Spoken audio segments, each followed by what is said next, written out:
Carol Carumpus actually introduced me to Mimi Shapiro, and I showed her my portfolio, and Mimi Shapiro made the big decision to let me come in as part of the Feminist Art Program, that I would be a great young, you know, frisky young feminist art student.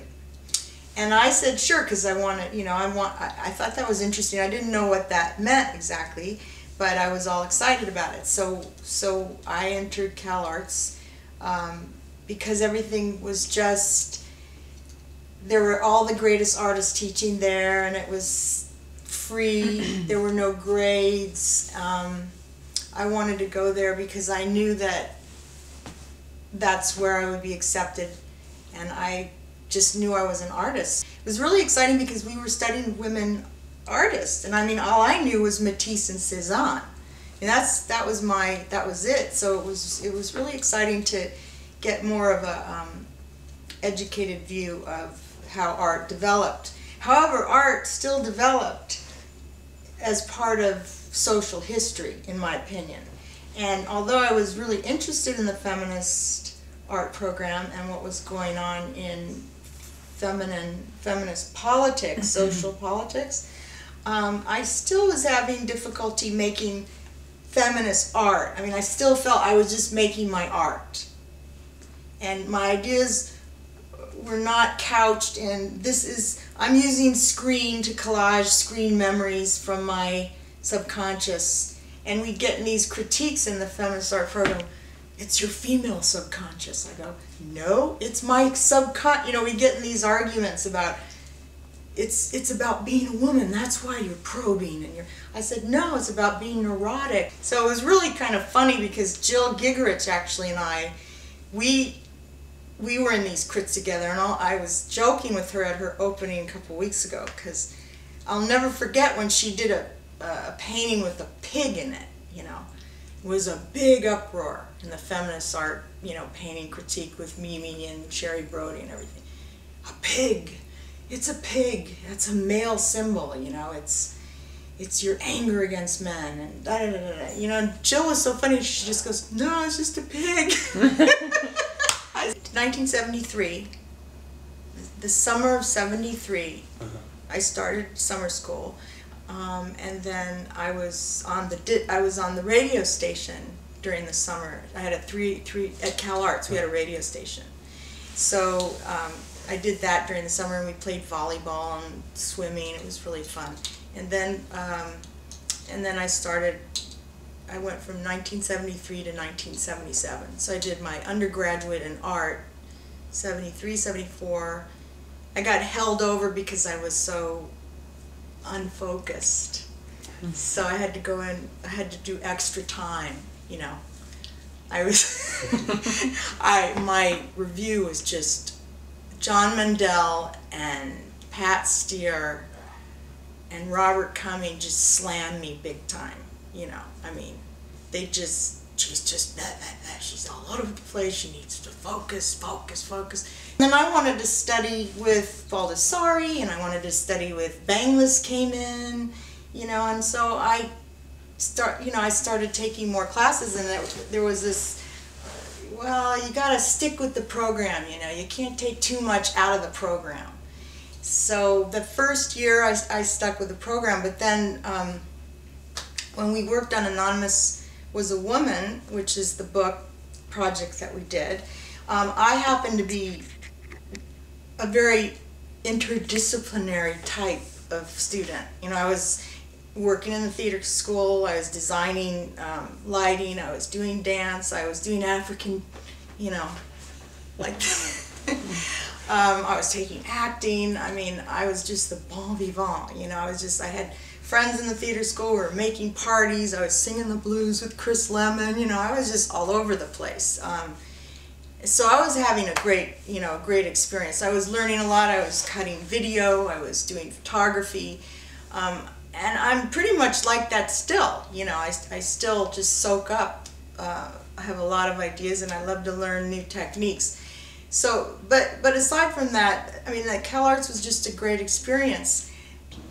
That was it for me in the Feminist Art Program, because I felt that I just wanted to move on and not work with groups.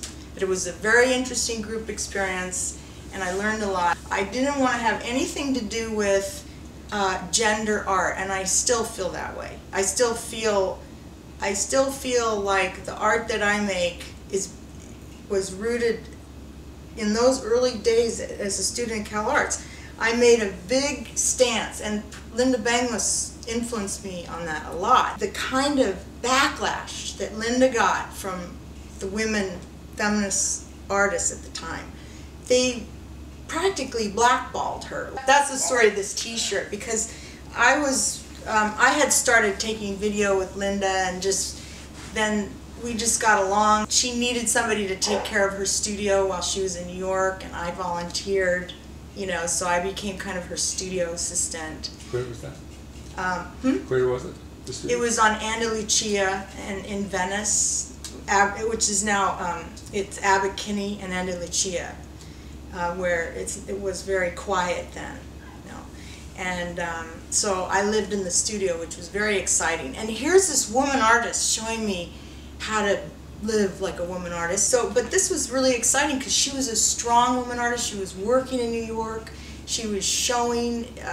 She was doing she just did these great risky things, And I just love that whole advertising angle that she did with the whole Betty Grable pose, and she just really, I just love what she did, and I was all for it. Color video, the first color video, because I had black and white video with David Sally, and I did very well. He was a graduate student. And they got to teach classes? And he did get to teach black and white video. Like teaching the technique? Yeah, he was the teacher teaching it. And it was a good class. It was an interesting class, So. So Lynda was teaching color. And she was teaching color, yeah. And just Lynda, but to take those two different classes from a woman artist versus, and again, she became my friend, and there was nothing about sexuality, and that was the fascination, is that how do you get away from implicitly sexual content or sexuality. So that became my interest, that I think was rooted at that time.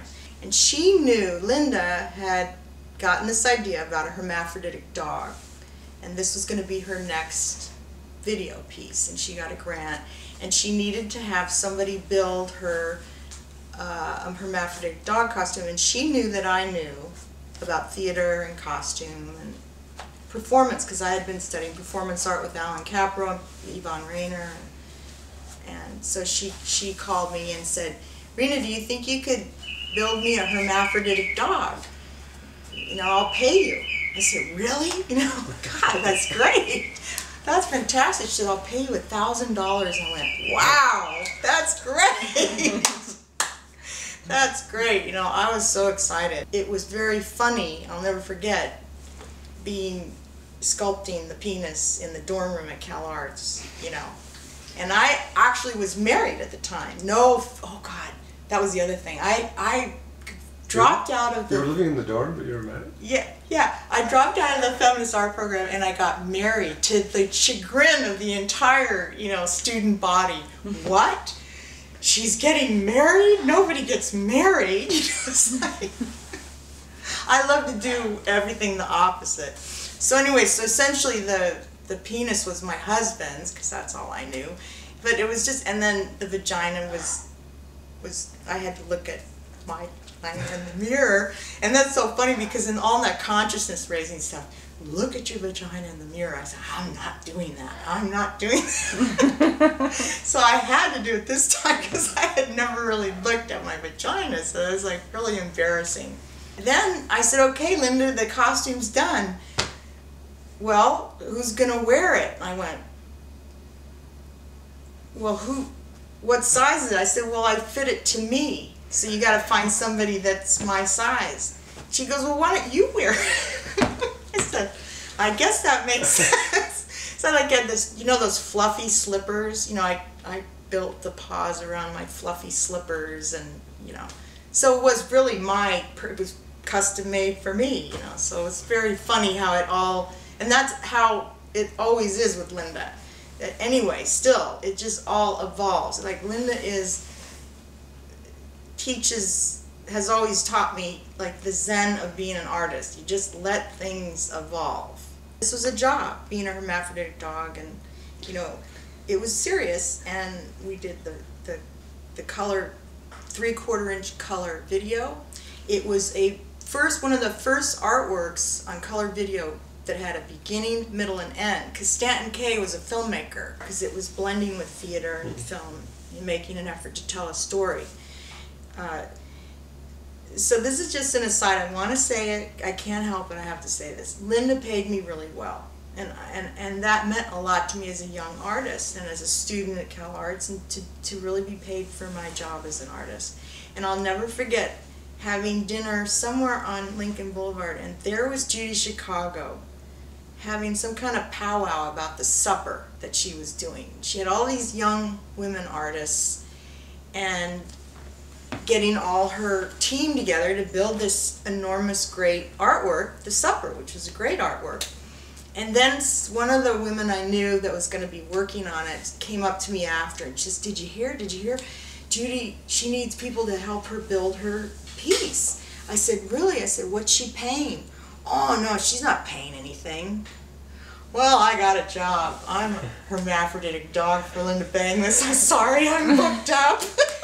I mean, we were showing, not we, but you know, in general, you know, younger artists were maybe showing the big show was their graduate reviews, or God, I mean, there was the Women's Building for a while for the women's art. There was, I don't remember any places to show.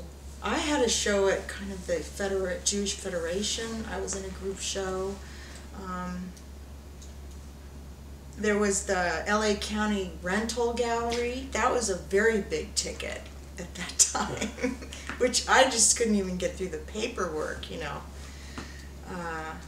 There wasn't much. I mean, I'm not an expert. I mean, correct me if I'm wrong, but having grown up, and there wasn't any real activity, and all the young artists were going, God, we gotta get to New York, you know.